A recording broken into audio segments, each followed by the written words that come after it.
Councillor and Chair of the Board of Health, Joe Cressy. Mayor Tory. Well, Brad, thank you and good afternoon. Black Mental Health Week began today and will run until March 5th. This week is a call to action for more support and access to culturally responsive mental health services and programs for our Black residents.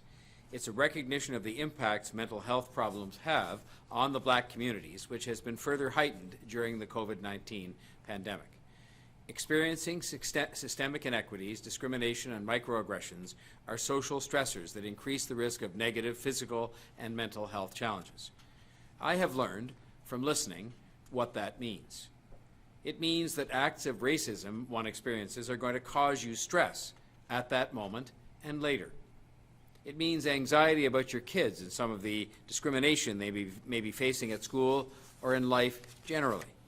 It means the kind of stress I can't imagine, created by the possibility that always is there that due to the color of your skin, something will happen to you when you go out for a walk or enter a store. Things as simple as that can cause a lot of stress, and this kind of anxiety and stress can and does affect mental health. And that's leaving aside entirely the whole matter of access to mental health supports, which are scandalously lacking in this province as a whole, and even to a greater extent in our Black communities. So that is why Black Mental Health Week is such an important one during which to acknowledge this and to raise awareness. I encourage all residents to participate in Black Mental Health Week by seeking help for mental health care or encouraging someone else to do so, supporting organizations or institutions to adopt a plan to increase accessibility to culturally responsive mental health supports, inspiring community-led activations that advance existing mental health resources within the community, and sharing personal stories so that others in the community know that they are not alone. Details about events happening this week can be found at www.blackmentalhealthweek.ca. My hope is that by recognizing Black Mental Health Week, we can bring awareness about the impact that anti-Black racism has on Black Torontonians, and that we can support our community partners who in turn are supporting Black Torontonians and encourage the development of more support services for people affected by mental health issues. This is consistent with our foundational Toronto values and our goal of moving beyond being the most diverse city in the world, which is a wonderful blessing for us, to also becoming the most inclusive city in the world. Our work to help the federal and provincial governments roll out of the COVID-19 vaccine is continuing. While all of our plans are entirely dependent upon vaccine supply from the Government of Canada, we do expect more vaccines will be arriving very soon.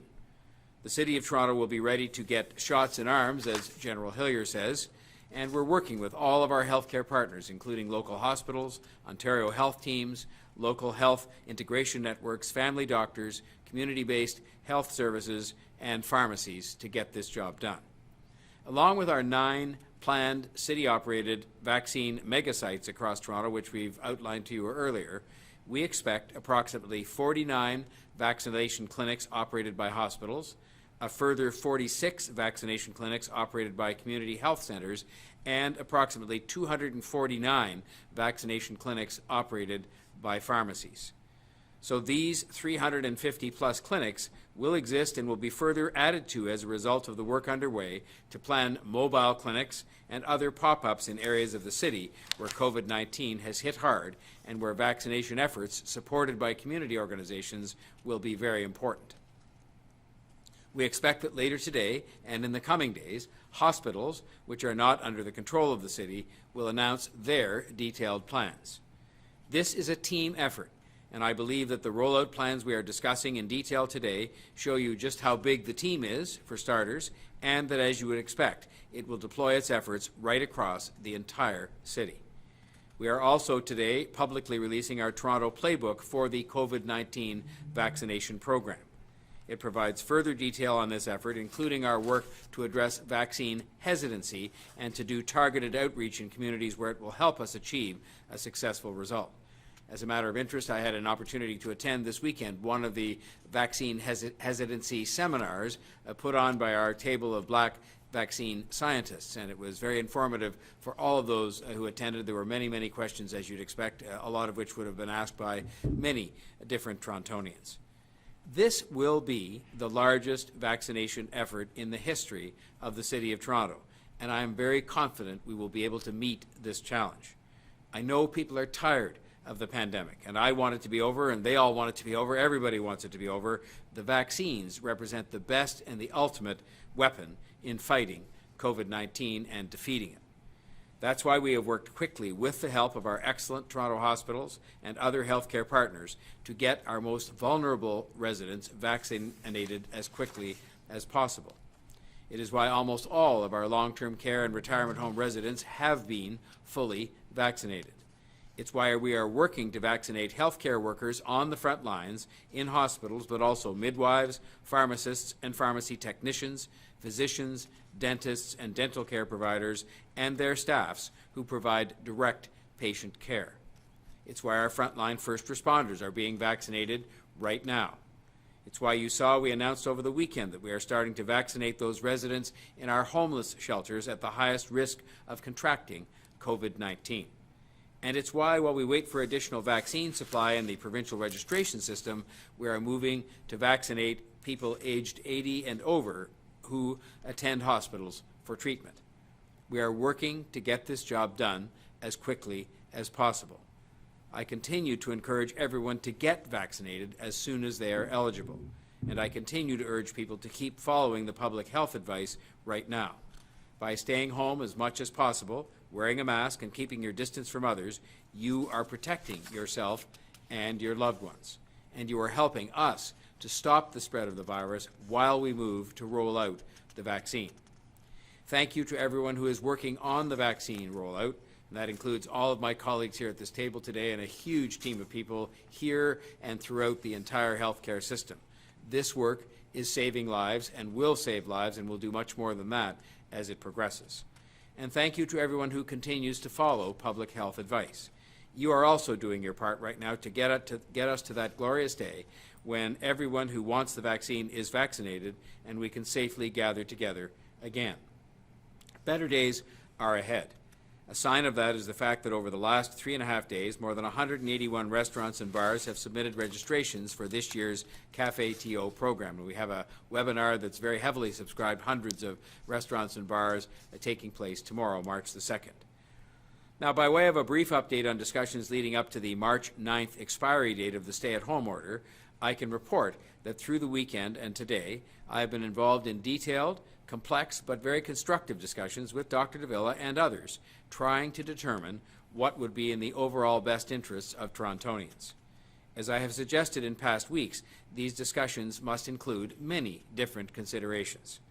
While public health as it relates to the pandemic must be given the highest priority consideration, it is also extremely important that we consider the City of Toronto within a regional and provincial perspective. We must consider the behavior and the mindset of people, the people that we serve at this point in time, and last but certainly not least, the continuing impact of the pandemic on jobs and the economy. This is the kind of broad-ranging discussion we are having with the obvious objective of arriving at an answer which is in the overall best interests of Torontonians, something we've been trying to do on each and every occasion with each and every decision throughout the course of this pandemic. I'd like to now invite Dr. Davila to deliver her update for today. Thank you, Mayor Tory, and good afternoon. Today, I am reporting 312 new cases of COVID-19. 298 people are in hospital, and 62 people are in ICU.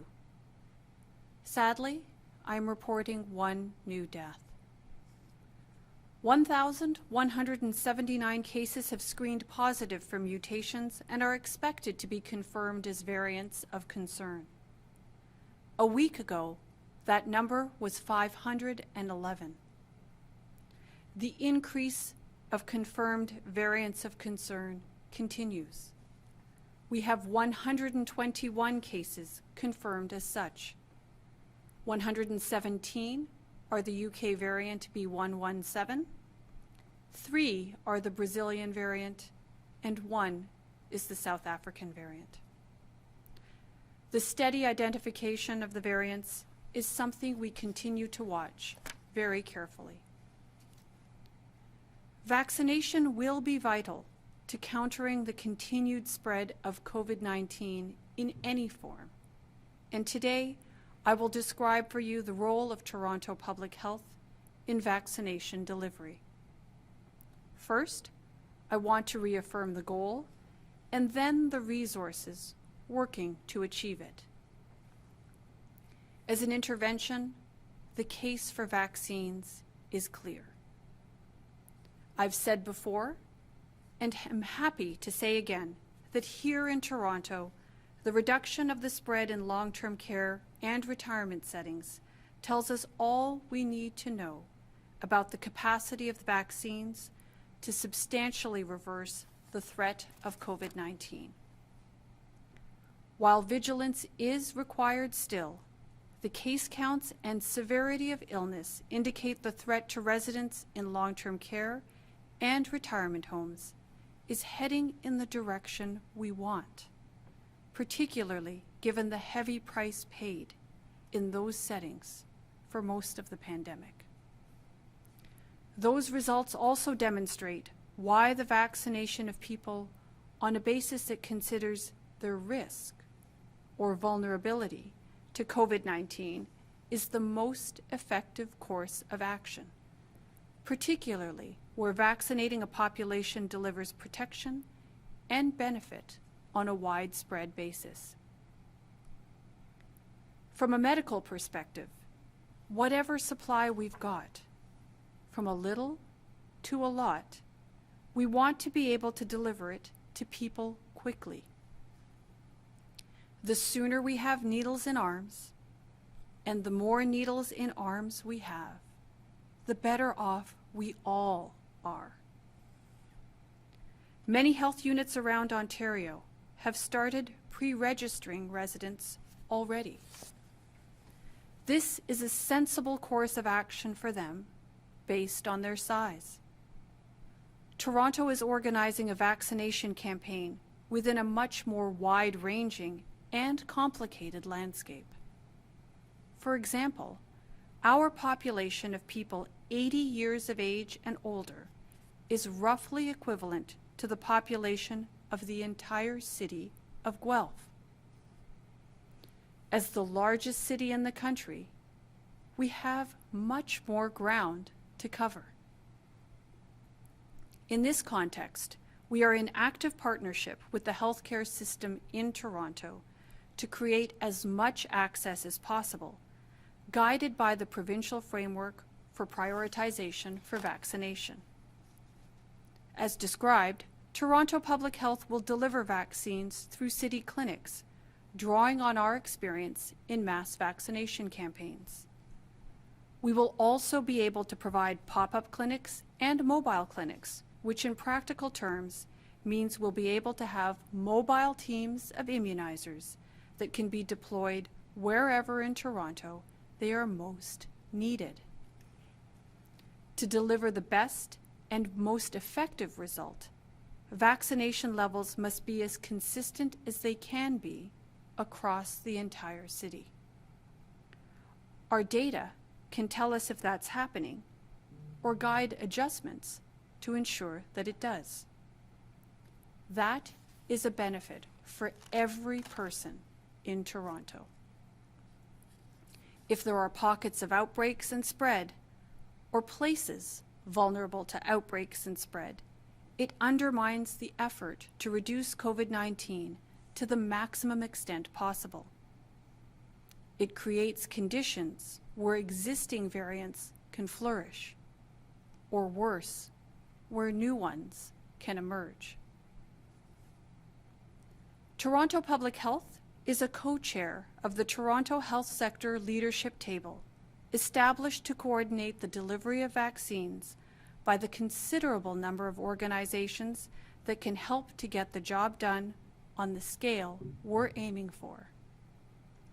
This structure draws particularly on Toronto's hospital system, which has highly valuable capabilities in supporting vaccination delivery, not the least of which are deep and functioning networks into healthcare at the community level, as well as staff who can give vaccines. I'll give you the example of East Toronto Health Partners, the Ontario Health team that is a group of more than 50 community primary care, home care, hospital, and social services organizations working together to create an integrated system of care. East Toronto Health Partners has already rolled out a pilot program for a mobile team delivering vaccinations to seniors living in high-risk congregate settings. It intends, going forward, to expand direct delivery to seniors through this mechanism. East Toronto Health Partners are also planning to operate independent vaccination clinics in due course, dependent on the supply of vaccine. By working together, Toronto Public Health, with hospitals, Ontario health teams, the local health integration networks, and community-based healthcare providers can significantly ramp up our capacity to deliver vaccinations in Toronto. That said, our ability depends on the supply of vaccine to which we have access. And as supply increases, you can count on knowing there are systems and people in place ready to deliver. With that, I'll now hand it over to Chief Pegg to deliver his remarks. Thank you, Dr. Davila, and good afternoon. Our coordinated enforcement teams continue to work diligently to enforce the regulations relating to COVID-19. This weekend, our enforcement officers continued to monitor compliance with the Reopening Ontario Act. As a result, 2 charges were laid against the owner and operator of a personal service salon. Also, 1 charge was laid and a temporary closure order was issued against 1 restaurant and bar. Following response and investigation by our municipal law enforcement officers and Toronto police officers, 15 charges were laid over the course of the weekend as a result of large gatherings on private property and in private residences. This weekend, Toronto Police also responded to an anti-mask protest at Queen's Park, resulting in 2 charges being laid under the Emergency Management and Civil Protection Act and 1 charge being laid under the Criminal Code. I would like to extend my thanks to each of our enforcement officers who do their very best to meet the challenges associated with the enforcement of COVID-19 regulations each day. I'm also pleased to provide an update this afternoon on Immunization Task Force operations. Our Immunization Task Force continues to be hard at work, preparing for the arrival of additional vaccine in the coming weeks. I'm pleased to report that we have completed the setup of 5 of our city-operated COVID-19 immunization clinics, each of which is ahead of schedule. The clinic locations in the Metro Toronto Convention Centre, Malvern Community Centre, Toronto Congress Centre, the hangar in Downsview Park, and now the Scarborough Town Centre locations, have been assembled and are prepared for the commencement of operations when the time comes. We are now working on setting up the Mitchell Field location, with the North Toronto Memorial, Carmine Stefano, and the Cloverdale Mall locations to follow shortly thereafter. The proactive setup of these clinics is being completed ahead of the anticipated activation date in order to ensure that the city is ready to respond as very soon as vaccine is available. We are also continuing to recruit, onboard, and train the nearly 1,400 staff that are required to operate these clinics. Delivering scalable solutions has been a fundamental objective for us from the outset of Immunization Task Force operations. We are continuing to proactively plan for the potential expansion of immunization clinic operations should the demand-based need arise, should vaccine availability permit, and should the Province of Ontario direct us to do so at some point in the future.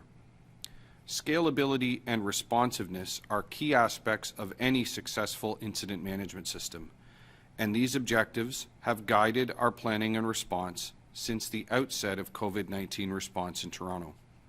The 9 city-operated COVID-19 immunization clinics form the backbone of the network of city-wide clinics and locations that will eventually be available to residents.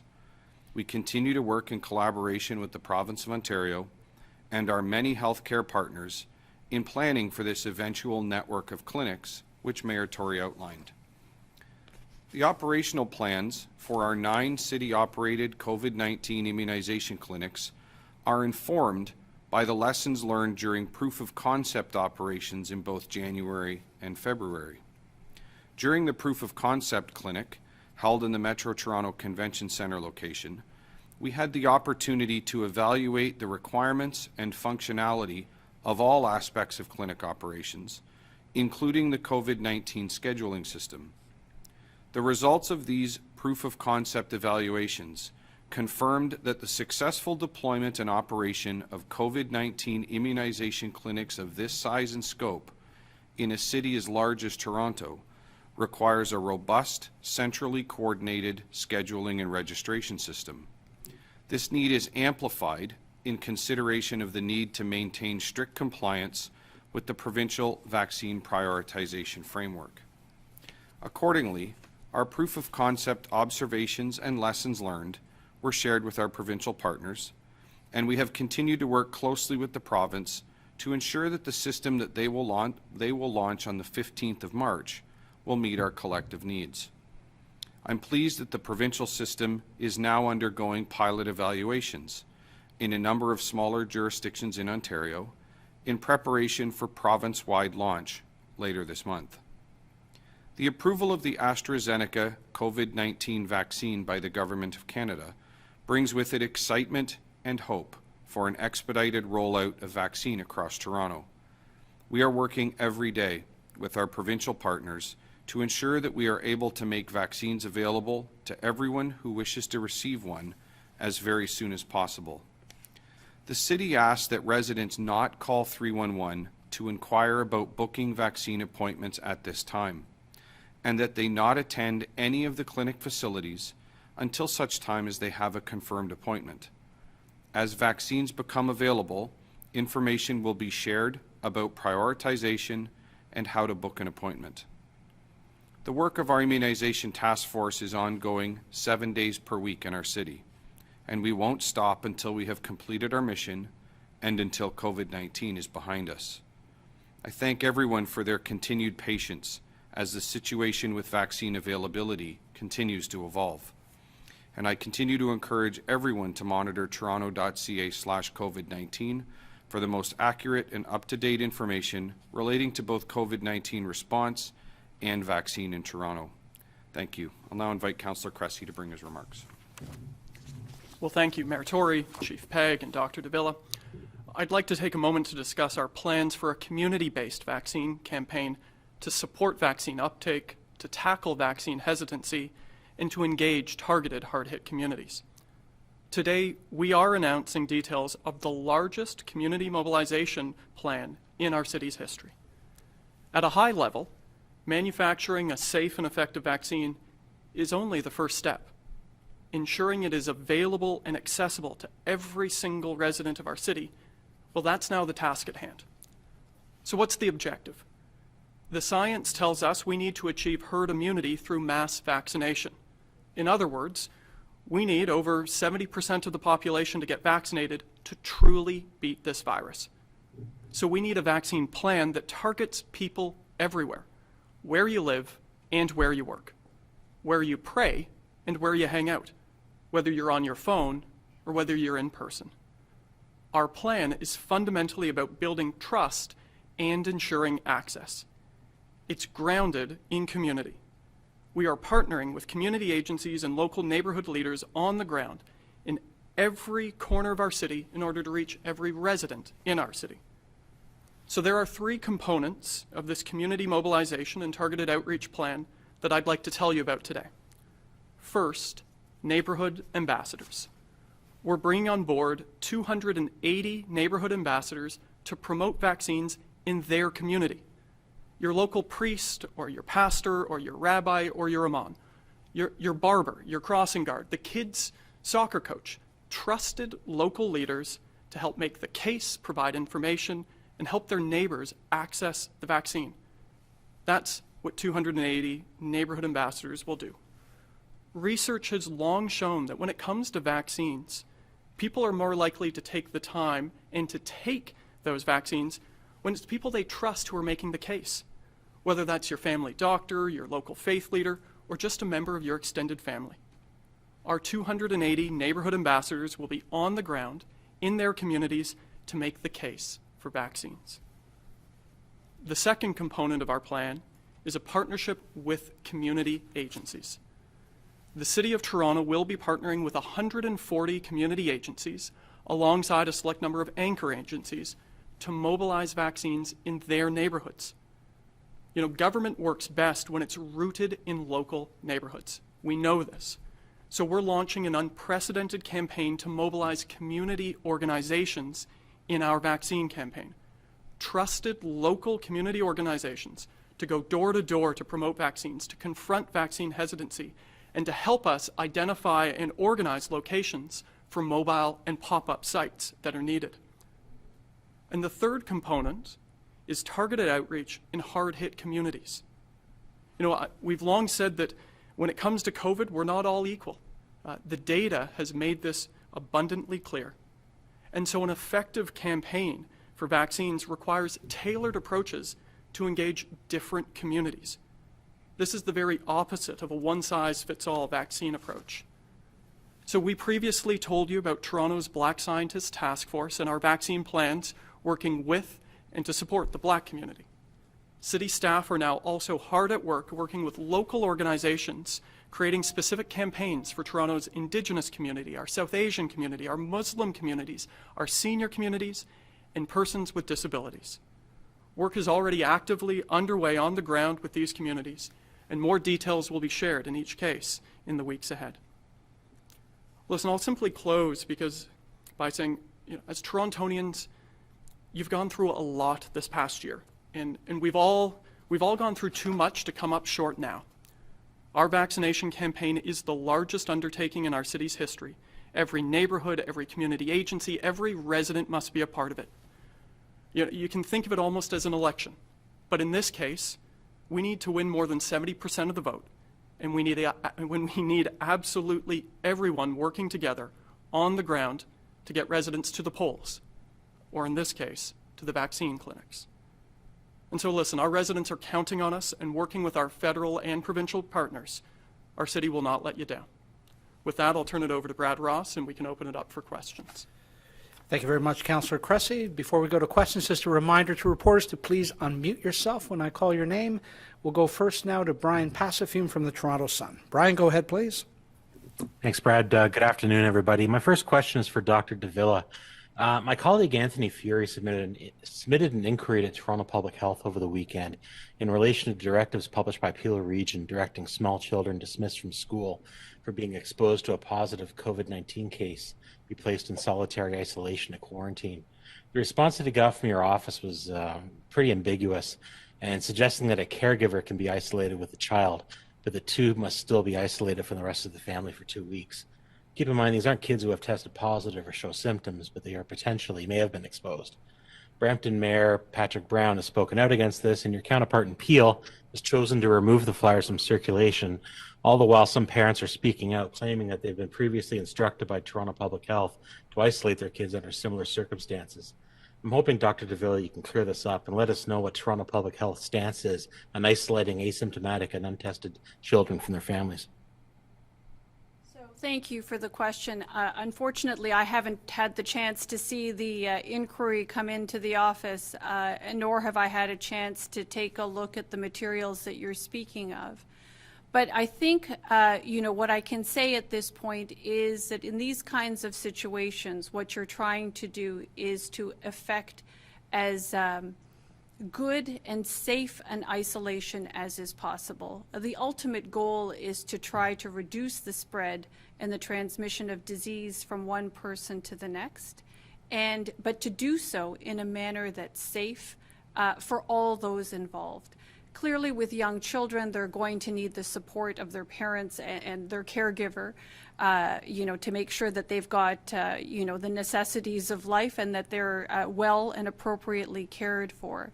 The manner in which that is done will help to ensure the safety, yes, of the child and all those in the household, as well as the person who is the direct provider of care. Okay, thanks. My second question is for the mayor. The city released its December numbers for the automated speed enforcement program today, showing a dramatic increase from November's numbers, up from 721 in November to over 22,000 in December. The numbers are on the decline since the program's launch in July. What are your thoughts on this? Well, of course, the cameras were all moved, and so you would expect, I think, to see a pattern. Not that you'd hope to see it, but you'd expect to see a pattern that we saw before, which is the cameras in their new locations are going to see a high number of people getting tickets. And what we saw in the old locations was each month that passed after the first month, the number of tickets got less and less as people figured out that if they were speeding in those places, they were going to get a ticket. So I'm not surprised that the number in this initial month in these 50 new locations is high. What I continue to be stunned at, quite frankly, is that there would be examples like one person getting 15 tickets on 2 different streets in the same neighborhood in Etobicoke, or somebody in Scarborough going 99 kilometers per hour on a 50-kilometer speed limit zone. These are the kinds of acts of irresponsible behavior that we're trying to stop. I think automated speed enforcement is going to help us with this, but we will see, and I hope, a gradually declining number of tickets given in these 50 locations, and then the plan would be to move them to another 50 locations sometime going forward. Great, thank you. We'll go next to Jason Chapman from AM 640. Jason, go ahead, please. Hi, Brad. Thanks for the question, guys. I have to follow up. I wasn't going to go here, but I have to follow up on Brian's first question. I've got young kids at home, so it gets personal. But Dr. Davila and Mayor Tory, I'd actually like you to both to weigh in on this. Are you saying it is a good idea for kids, one kid and a caregiver, to isolate in a part of the house if they're asymptomatic for 14 days? So you take a mom and a daughter, and you put them in a corner of a house. And remember, we're in Toronto. We got lots of people who live in tiny houses. So you put them in a corner of a house, and you're saying that is healthier than letting them mix with the family. I want to get really clear on this, because I think the writing that Peel took and crafted their pamphlet out of could be construed to say a whole bunch of things. So I want to really understand, is it healthy to put a child and a parent in one room of a house for 2 weeks? So why don't I start off with this? Again, without having seen the materials, it's difficult for me to comment specifically on the materials. I believe the situation that we're speaking of here, though, is, a situation in which you have somebody who is at high risk of potentially developing an infection with COVID-19 because of a given exposure. I would have to imagine that that's the circumstance we're talking about here. And we're talking about a child, a young person who clearly needs support in order to, have all the necessities of life. And, our responsibility in local public health is to help these individuals establish a safe and effective isolation so as to reduce the likelihood of transmission from one person to others, including others in the household. So optimally, that can happen within the context of your home, because you have all your amenities and all the things around you, plus your familiar surroundings, probably important especially for a young child. That being said, in order to try to effect good isolation for people, we have tried to provide supports to the greatest extent possible. Some of them are in-home supports to families. Others are through the establishment of the Toronto Voluntary Isolation Centre.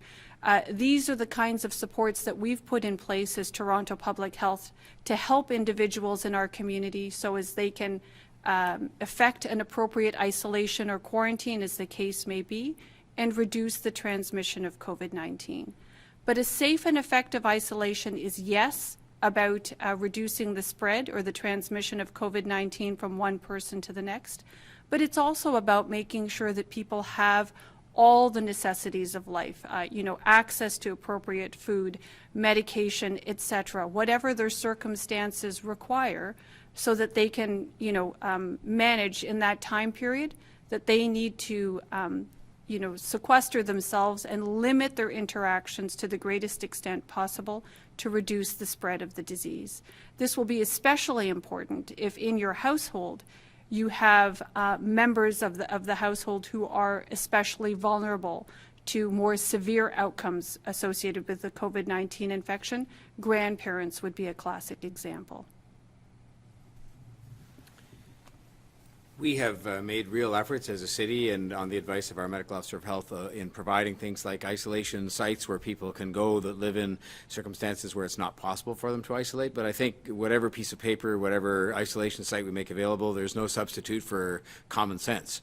And common sense says that you make whatever effort you can with whatever support you have available. And if you live in a 500 square foot apartment, then you try your very best, as we would all go through with other kinds of contagious diseases, less serious. There's more at stake with COVID-19, and especially more at stake as regards, say, elderly people who might share that house. So I think we would expect that people would do whatever they can and isolate as best they can somebody who's sick from somebody who's not. But common sense, again, is going to dictate a lot of what is possible and what people should do. And I'm sure that most people are able to apply common sense as best they can. That's a perfect springboard for my next question. It's common sense. I know that no decision apparently has been made on the stay-at-home order for the City of Toronto yet. But Saturday was a beautiful day. People were out all over the place, whether it was in Toronto or whether people got in their cars and drove to Oakville to walk around downtown Oakville because we can't go shopping in Toronto. So I read a couple of think pieces I wanted to get Dr. Davila and Meritori's thoughts on. Is that as we get into nicer weather, I know it's miserable out today, but Wednesday looks beautiful. Does it not make sense to move forward with a more common sense approach on advice, not stay at home, but recognize that there are low risk scenarios for people to give COVID-19 to one another? That, if shop owners as well want to open and allow one or two people in at a time, it's very low risk. This is what we're hearing more and more about COVID-19 with the variants or not with the variants. So I ask for your comments, Dr. Davila and Meritori, on does it not make sense to move into a more common sense approach that lets adults get out? Because they were out, they weren't staying at home on Saturday. That lets them go out in responsible ways instead of hiding indoors where transmission is much more likely. So why don't I start off, to address the question. And, I would say this, that, the mayor makes good comments about the use of common sense, and you've addressed, the application of common sense. And I would suggest to you that that's exactly what we have sought to do throughout the entire course of the pandemic. It is an application of the best available science and evidence, the experiences that we've had ourselves, that which we've seen from other jurisdictions, and yes, common sense. So we know that taking all of these things together, that the risk is significantly reduced in the outdoors, and you've heard us speak of this many, many times, that, with distance and wearing your mask as much as possible, and in large open air spaces like, is provided when you're outside, you certainly reduce risk.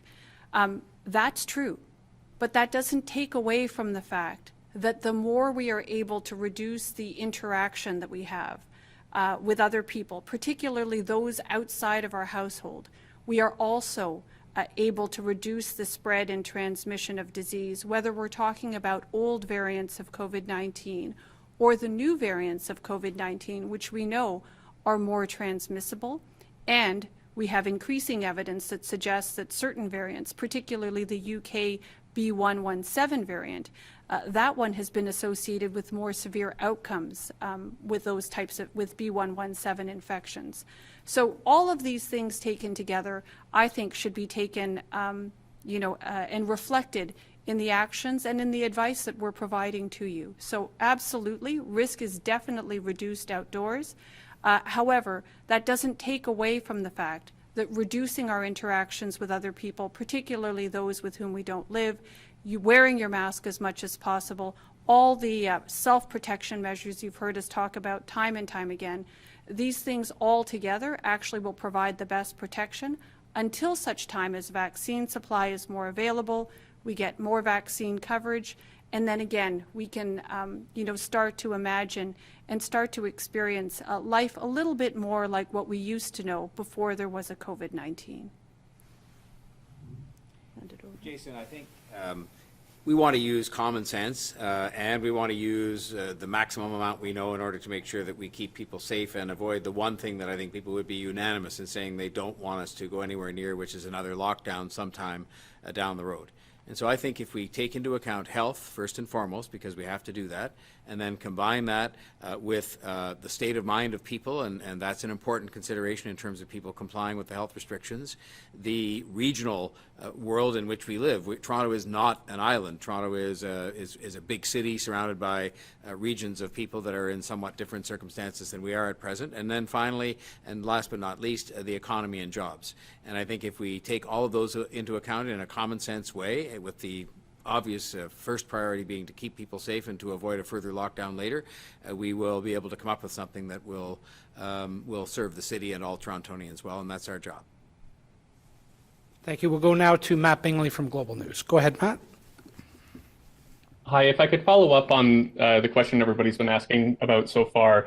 Dr. Davila, when it comes to the isolation of a child, just looking at the city's advice, the TPH advice for self-isolation, it doesn't make the distinction about what a caregiver should be doing on the website. And this is where I think a lot of the concern has come from in Peel, is that there was an omission of the fact that a caregiver should be included on some of the literature that went out. So I'm just wondering, Public Health Ontario is the same way with its website. It also omits this key detail of if you do have to isolate with a child, that you should be having a caregiver with them. I'm just wondering if you feel that there needs to be more clarification for the public who's looking at this, because I have been in contact with a parent from Toronto who was told to basically put her daughter in a separate room for quite some time. So, Matt, thanks for the question. I would suggest that, given the number of questions that have come from the media here today, and presumably questions that are coming from members of the public, it's always worth reviewing our materials to see, whether they're, achieving their intended goal or objective, and if there is need for further clarity. I think that's part of our role in public service. We're constantly trying to do the best we can to serve our population, and if that means enhancing or improving our materials for clarity in particular, I'm always happy to do that. So I will certainly ask the team at Toronto Public Health to do that. I would say this. Again, the notion is to provide as safe and effective an isolation as is possible. I know that in the context of the conversations that we have in case management at Toronto Public Health, there is an opportunity, certainly as we speak to our clients, to have those conversations and for them to raise their questions.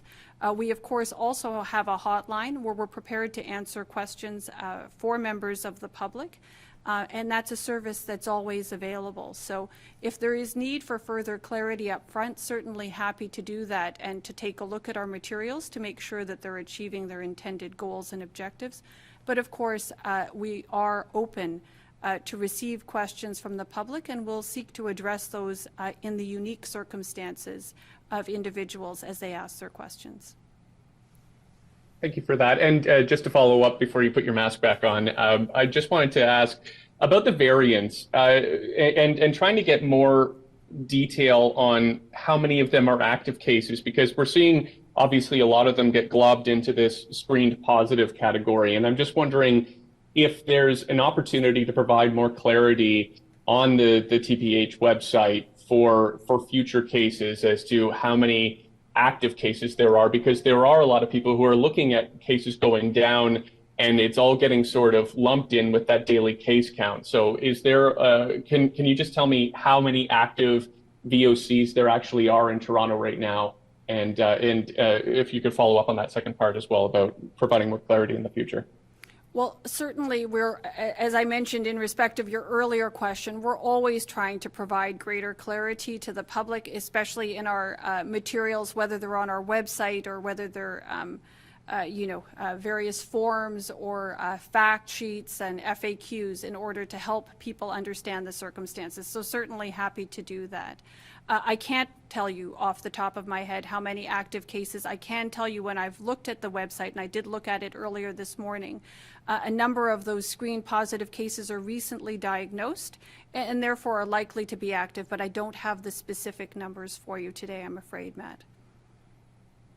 Okay, thank you. We'll go next to Mark McAllister from City News. Go ahead, Mark. Thank you very much.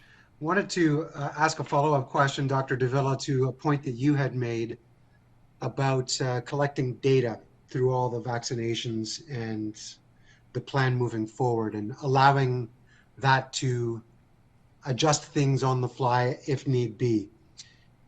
You're talking about 350 clinics now in the city in addition to the mass vaccination clinics. We've got all these different demographics that are going to be serviced within different phases. You've now announced neighborhood ambassadors in certain neighborhoods that have to be taken care of first. Explain that data that you'll be collecting and how things can be adjusted on the fly should they need be. Sure. So, Mark, as it turns out, one of the systems that has been taken on by the provincial government in respect of this COVID-19 vaccine campaign is the development of what they call kovacs on, and that's the information system, and it is a provincial system, and it is province-wide. And it's in that system where the data around, who's received vaccine, what vaccine they've received is actually being recorded. So there you have an opportunity to understand who has already received vaccine and from which neighborhoods or parts of the province, as it turns out, they come from.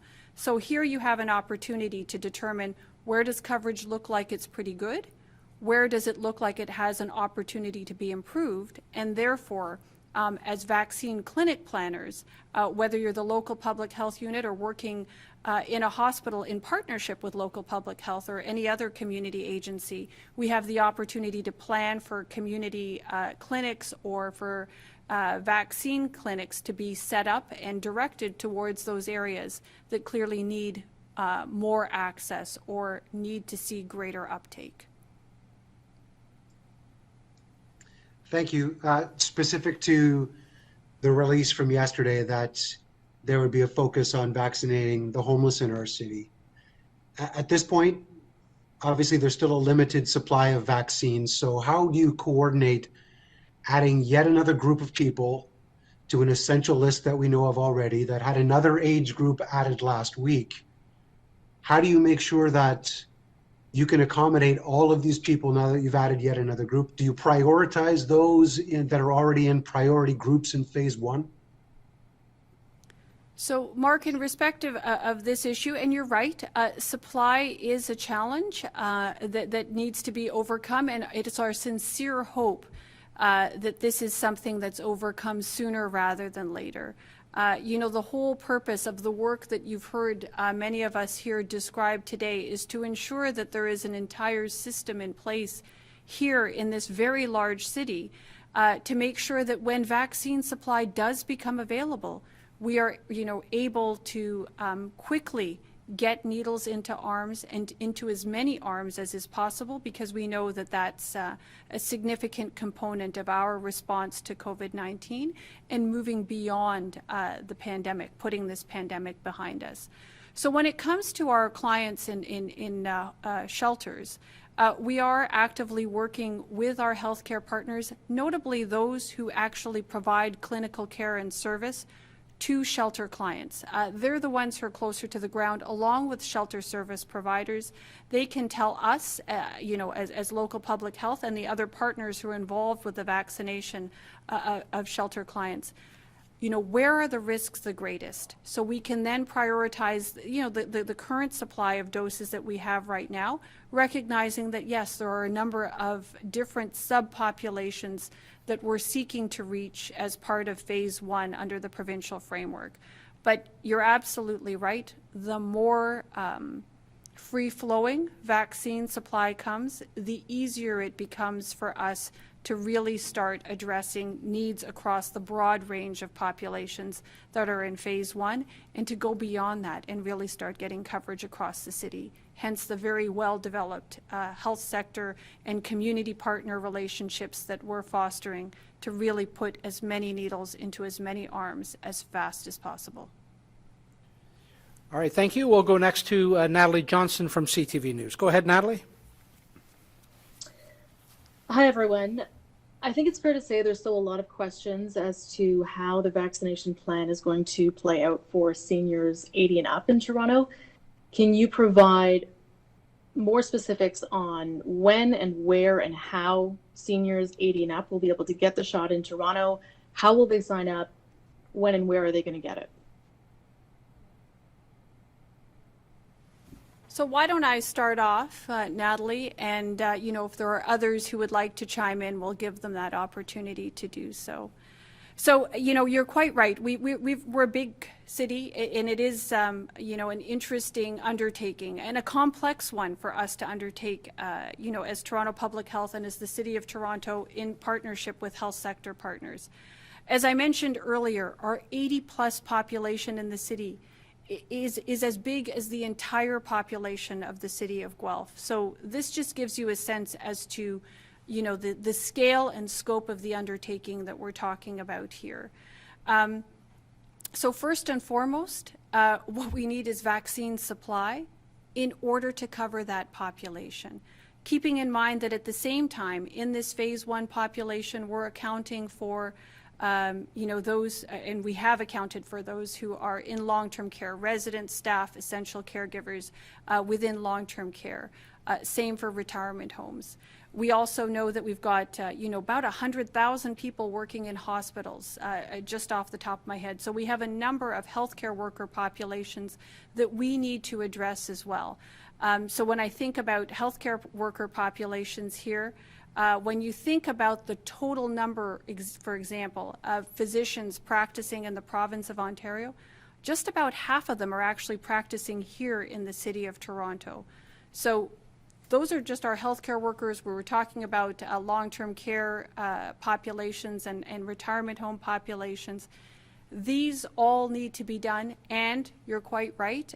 We've got the 80-plus population that is also meant to be accounted for at this stage in our vaccination undertakings. And many other jurisdictions, smaller than Toronto, are able to do so now.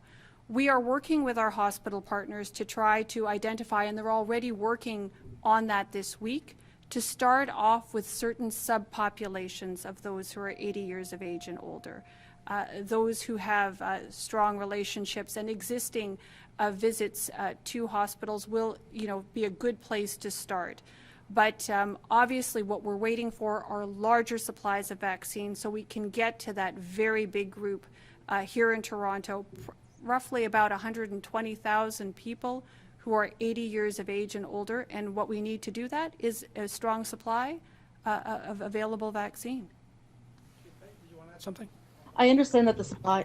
Just 1 sec, Natalie. Chief Peg's just going to follow up on that, and then we'll go to you, Ken. Natalie, I'll just reiterate some of the things I mentioned in my earlier remarks. So when we launched the proof of concept clinic at the Metro Toronto Convention Centre in January and then again in February for second dose proof of concept, one of the things that we had the opportunity to evaluate, I would say fully, was the functionality and the requirements for a scheduling system in consideration of clinic operations that are as large as what is being planned here in the City of Toronto and in an environment as large as the City of Toronto.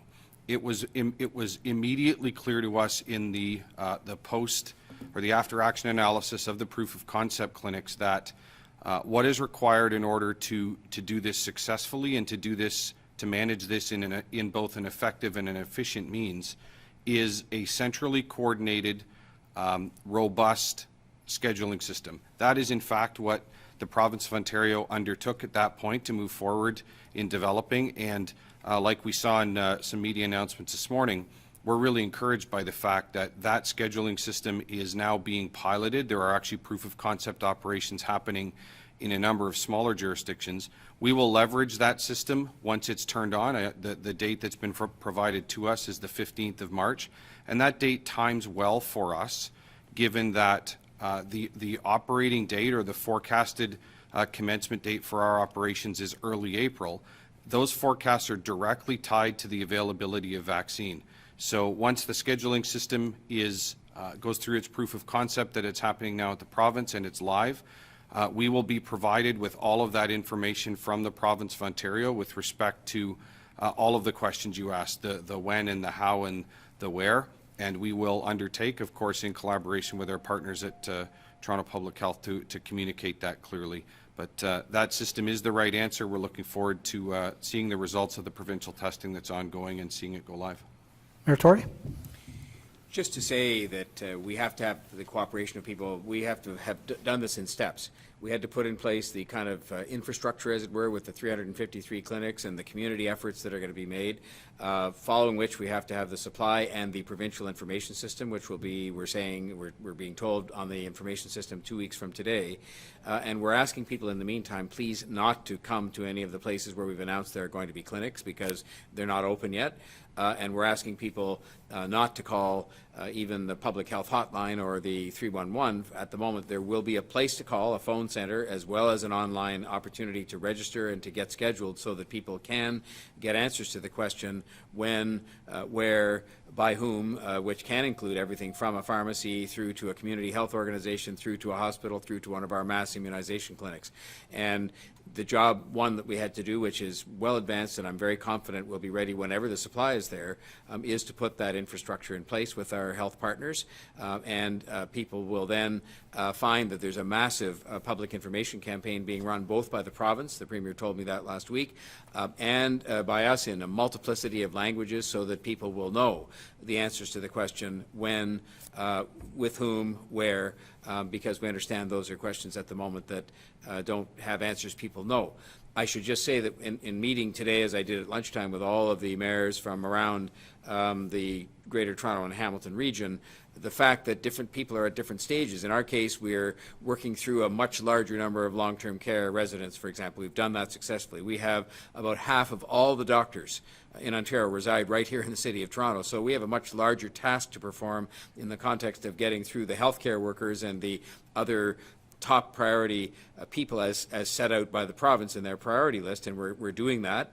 We will do that subject to supply, and then it'll time out quite nicely with the availability of the information system to answer the sort of when, why, and where, and by whom, which will come very soon into March.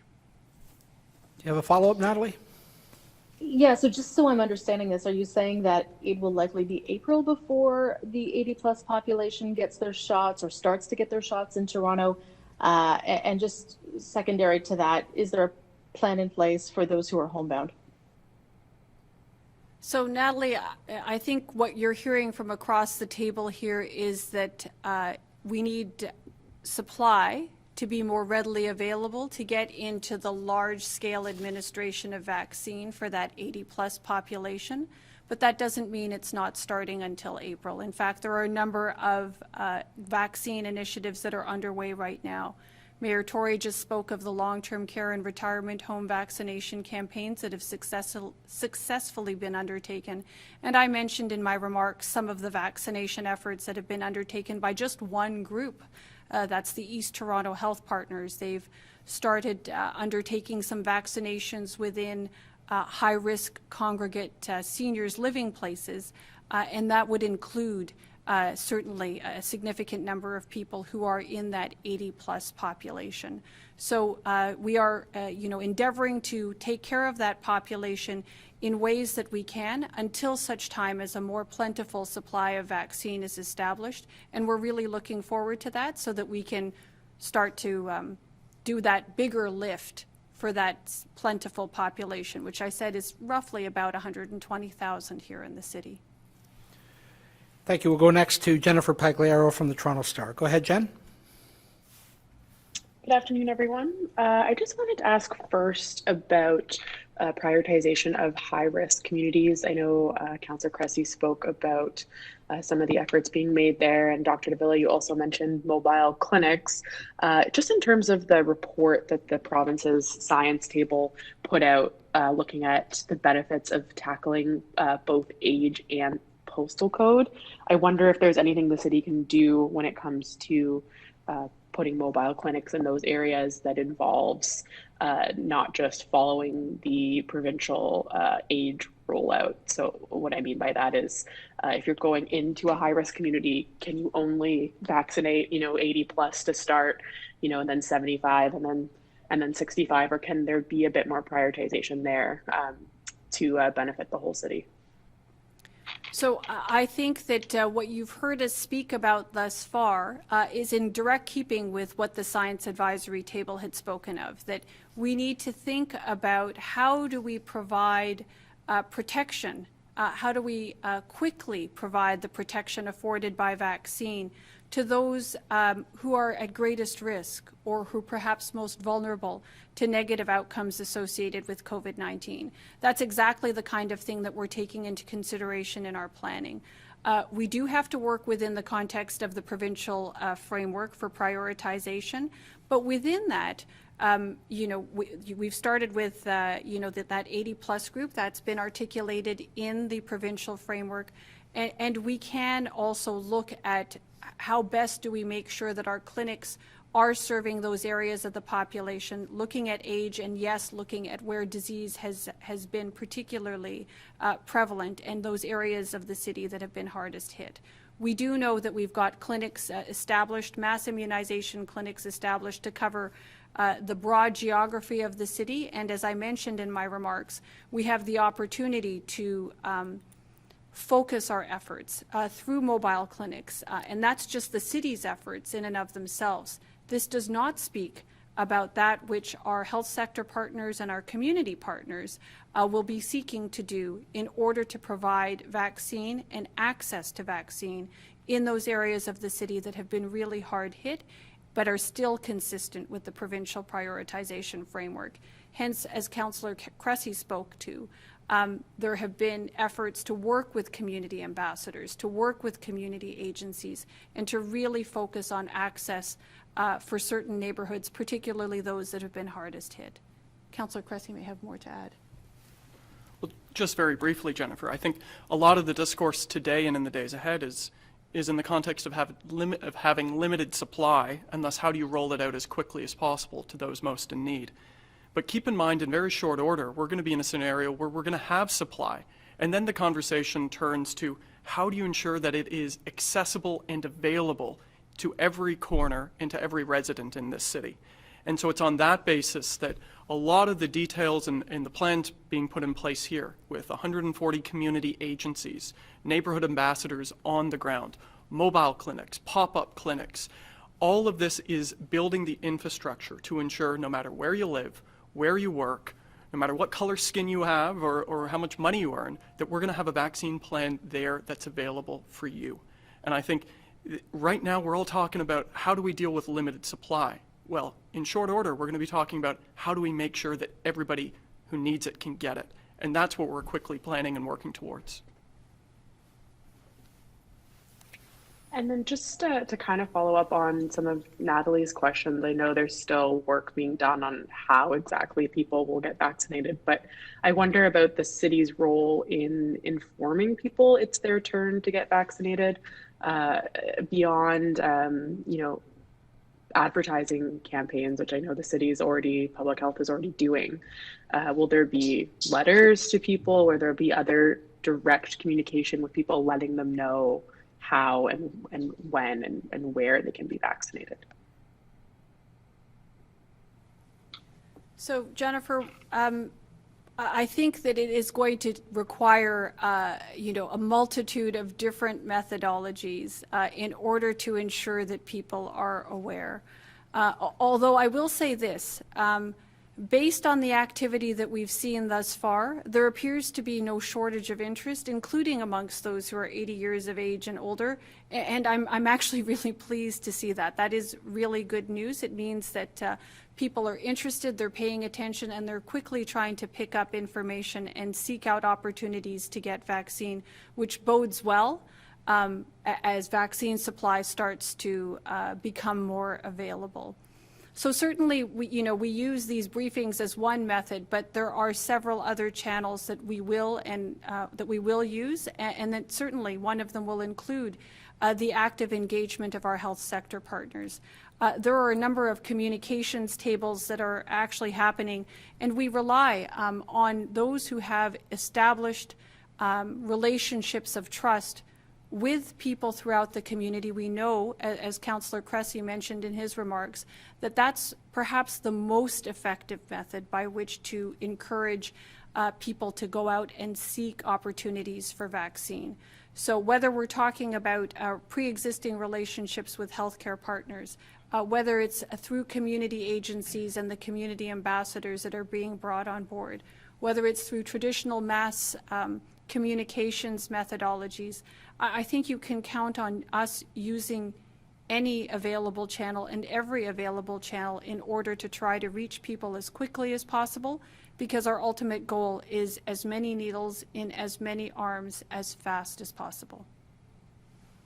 Thank you. We'll go next to Denise Paglinawan from the Canadian Press. Go ahead, Denise.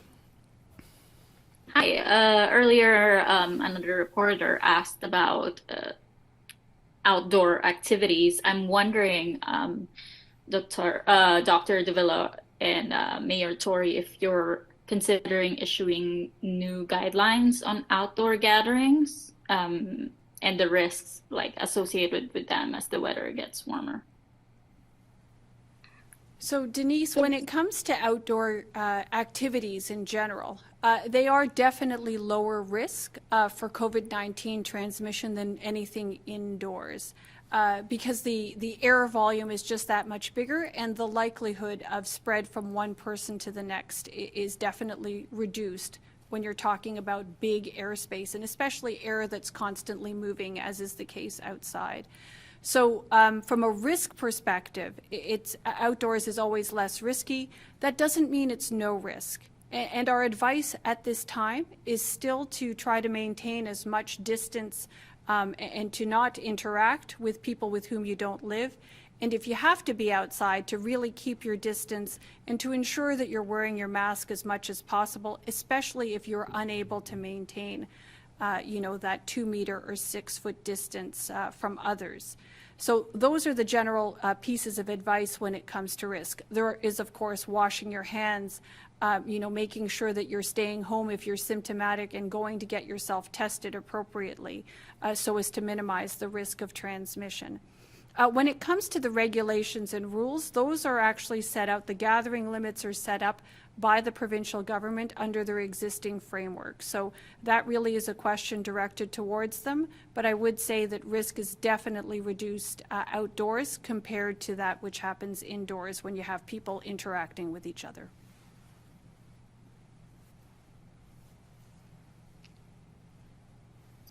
Thank you. And my second question, I know there's also been some mention about vaccination of 80 years old and older population. I'm wondering if you're going to start allowing them to book vaccines in Toronto before March 15. Do you want to take that? Natalie, we are limited right now and controlled by the availability of vaccine.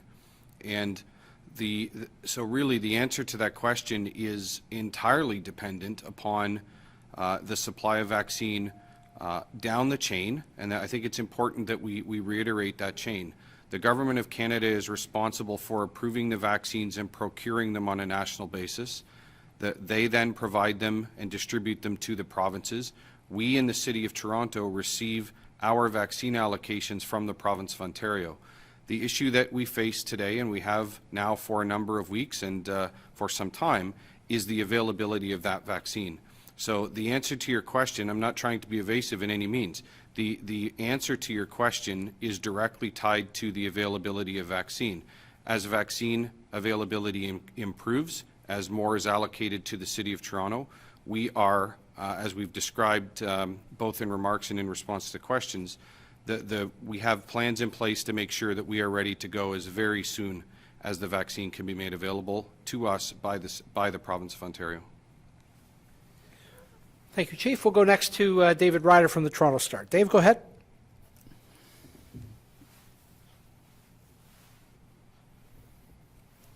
Just need to unmute yourself there, Dave. If you're on a phone, it's star 66. There you go. Hi, yeah, I apologize. My phone glitched up there for a second.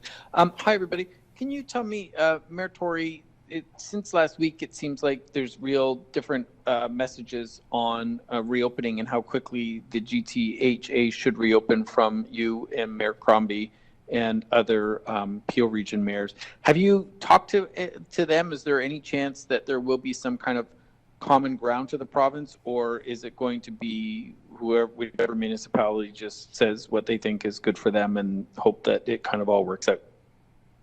I have spoken with Mayors Crombie and Brown and the regional chair of Peel and all the mayors and chairs in the GTHA region, and it does pose a challenge to have different restrictions in place in a region that has a common media market and that has a lot of mobility going on, and we've seen a lot of that even in the last week or so.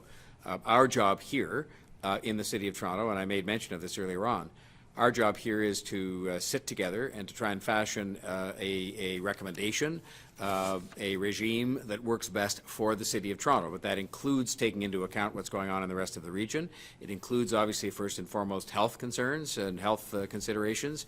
It includes the economy, and it includes the state of mind of the people we serve, who are the people of the City of Toronto. And so that's what we're doing. I think from the standpoint of simplicity and ease of understanding on the part of all the people in the region who all watch the same news and pick up a lot of the same information, it would be best if it was very similar information, but our job is to look after the interests of the people of the City of Toronto, and that's what we're doing.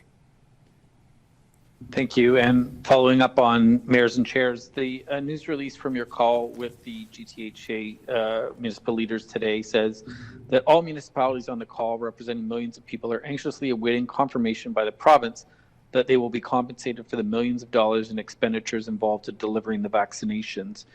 What is the province saying to municipalities about the significant costs in vaccinating their residents? And what is there an estimated cost for that campaign for Toronto?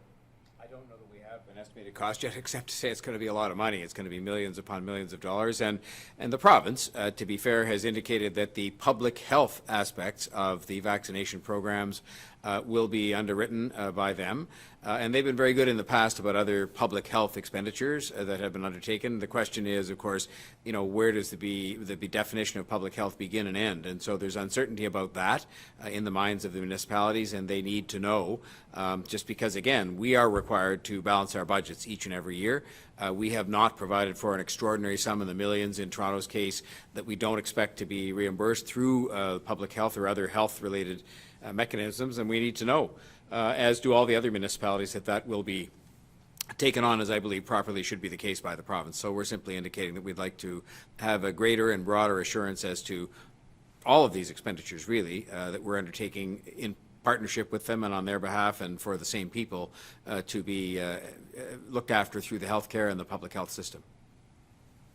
Thank you. Final question is to Mike Crawley from CBC News. Go ahead, Mike. Yes, hi. I guess this is to Dr. Davila and maybe also to Councillor Cressy. You keep referring to this issue of this lack of supply of vaccine, but all public health units are getting vaccines. They're all dealing with the same, supply issues.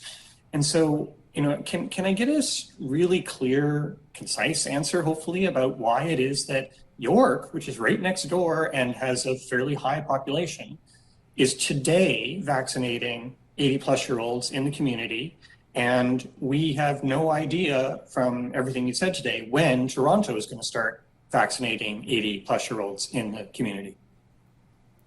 Well, Mike, I think one of the challenges that we experience here in Toronto is, because we are such a large city, We have, for example, many healthcare institutions and many hospitals.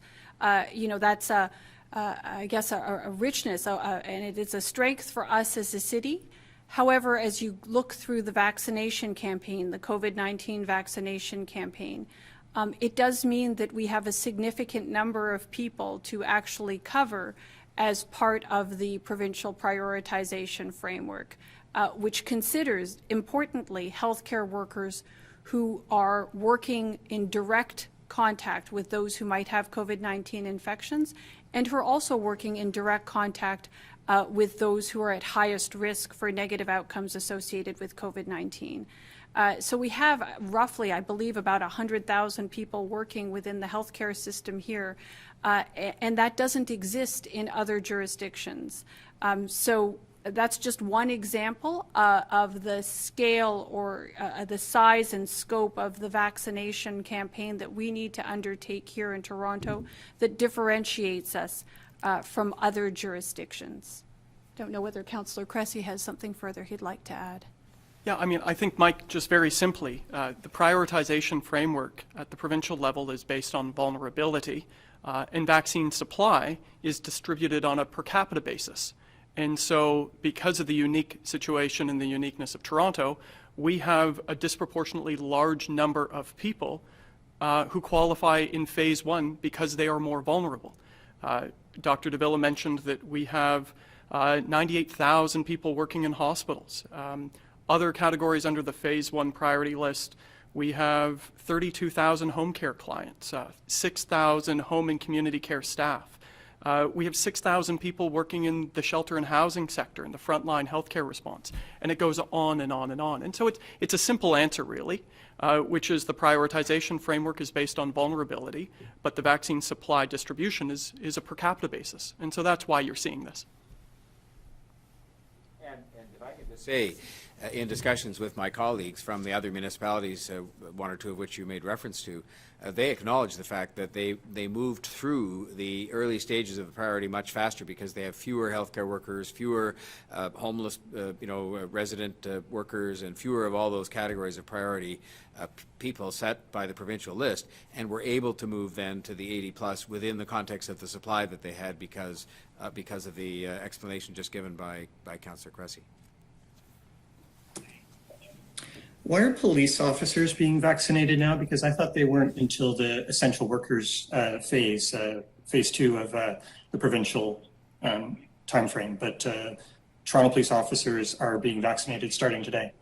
I think if you look at the provincial document that set out prioritization, it talked about medical first responders, which included people who go on medically related calls. And if you look at police officers performing CPR, police officers administering naloxone, you have not all of the police officers, but a certain number of them that are daily, in many respects, involved in that kind of a call, similar to the way firefighters are and similar to the way, obviously, that paramedics are. And so they're simply medical first responders as found in the provincial prioritization document.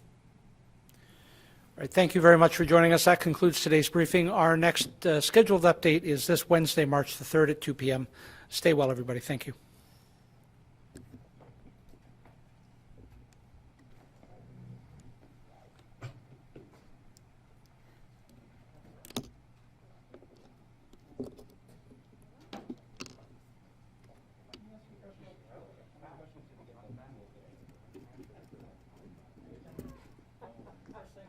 See you on Wednesday.